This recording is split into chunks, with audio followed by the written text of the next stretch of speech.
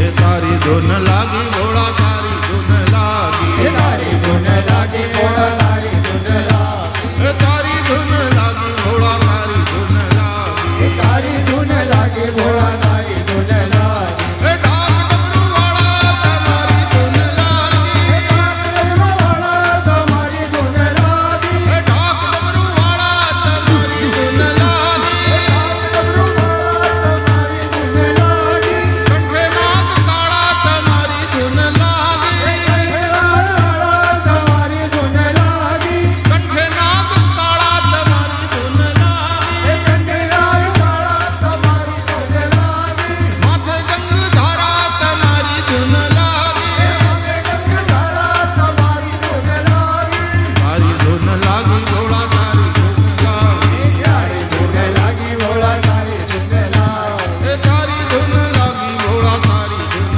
लागी, तारी धुन लागी घोड़ा तारी धुन लागी, हर हर घोड़ा शंभू तुम्हारी धुन लागी, हर हर घोड़ा शंभू तुम्हारी धुन लागी, हर हर घोड़ा शंभू तुम्हारी धुन लागी, हर हर घोड़ा शंभू तुम्हारी धुन लागी, हर हर घोड़ा शंभू तुम्हारी धुन लागी, हर हर घोड़ा शंभू तुम्हारी धुन लागी, ओ पार्वती ना प्यारा तुम्हारी धुन लागी, ओ पार्वती ना प्यारा तुम्हारी धुन लागी, गिरजा शंकर वाला तुम्हारी धुन लागी, गिरजा शंकर वाला तुम्हारी धुन लागी, गिरजा शंकर वाला तुम्हारी धुन लागी, गिरजा शंकर वाला तुम्हारी धुन लागी, हर हर घोड़ा शंभू तुम्हारी धुन लागी, हर हर घोड़ा शंभू तुम्हारी धुन लागी, हर हर घोड़ा शंभू तुम्हारी धुन लागी, हर हर घोड़ा शंभू तुम्हारी धुन लागी, हर हर घोड़ा शंभू तुम्हारी धुन लागी, हर हर घोड़ा शंभू तुम्हारी धुन लागी, हर हर महादेव। बोल गिरिजापति की, पार्वती नाथ की, कैलाशपति की, केदारनाथ की, रामेश्वर भगवान की जय हो, जय हो, जय हो। इसी के साथ आज की कथा को यहाँ विराम।